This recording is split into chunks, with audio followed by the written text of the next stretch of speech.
پرانے وقتوں کی بات ہے کہ کسی ملک پر ایک بادشاہ حکومت کرتا تھا۔ رعایا کی خوش قسمتی کے بادشاہ انصاف پسند تھا، وہ اپنی رعایا کا بہت خیال رکھتا تھا، خامخواہ کی جنگ و جدل سے پرہیز کرتا تھا۔ شہزادے بھی اپنی رعایا پر بڑے مہربان تھے۔ ایک دن ملکہ کا ہار گم ہو گیا، جس پر ہیرے جواہرات جڑے ہوئے تھے، وہ ملکہ کی شادی کا یادگار ہار تھا۔ بادشاہ، ملکہ اور دروغہ نے بڑی کوشش کی کہ ہار مل جائے، مگر جسے ملا تھا اس نے واپس نہ کیا۔ بادشاہ تشدد کے خلاف تھا، پس اس نے اعلان کرا دیا کہ جو ملکہ کے ہار کا پتہ بتائے گا اسے بھاری انعام دیا جائے گا، مگر پھر بھی نہ ملا۔ وزیر نے مشورہ دیا کہ بادشاہ سلامت رعایا میں منادی کروا دی جائے کہ کوئی اس بار کو ڈھونڈنے کی ترکیب بتائے تو اسے 1000 دینار انعام دیا جائے گا۔ ہار چونکہ محل میں گم ہوا تھا، شک بھی خادموں، خدمتگاروں اور ملازموں پر تھا، وہ سب پرانے اور وفادار تھے، اسی لیے بادشاہ ان پر تشدد کا قائل نہ تھا کہ یہ غلط حرکت تو کسی ایک فرد نے کی تھی، اس کی سزا کسی دوسرے کو نہ ملے۔ بادشاہ نے ملک میں منادی کروا دی کوئی ترکیب بتائے جس سے ہار مل جائے تو اسے بڑا انعام دیا جائے گا۔ بہت سے لوگ تجاویز لے کر آئے، کوششیں بھی کی گئیں مگر ہار نہ ملا۔ ایک دن بادشاہ دربار لگائے بیٹھا تھا کہ ایک لڑکا بمعلیہ السلام اپنے گدھے کے ساتھ حاضر ہوا اور عرض کی کہ وہ ہار ڈھونڈ کر دے گا۔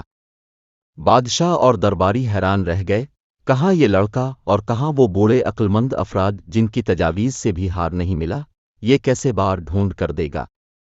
بادشاہ نے پوچھا کہ وہ کیسے بار ڈھونڈ کر دے گا؟ لڑکے نے، جس کا نام ابوذر تھا، کہا کہ میرے اس گدھے کو عام گدھا نہ سمجھی، یہ بہت حساس گدھا ہے، جو نہیں چور اس کی دم کو ہاتھ لگائے گا یہ ڈھیچوں ڈھیچوں کرنے لگے گا۔ بادشاہ نے کہا اگر ایسا ہوا تو اسے انعام و اکرام سے نوازا جائے گا۔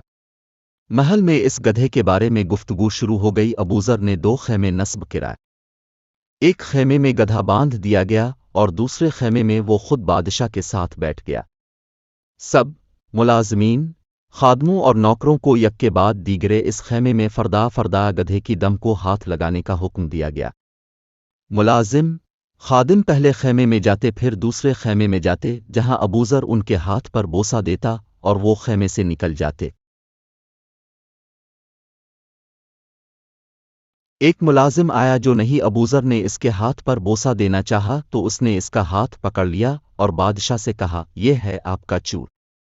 بادشاہ نے اس کی طرف دیکھا تو وہ بادشاہ کے قدموں میں گر پڑا۔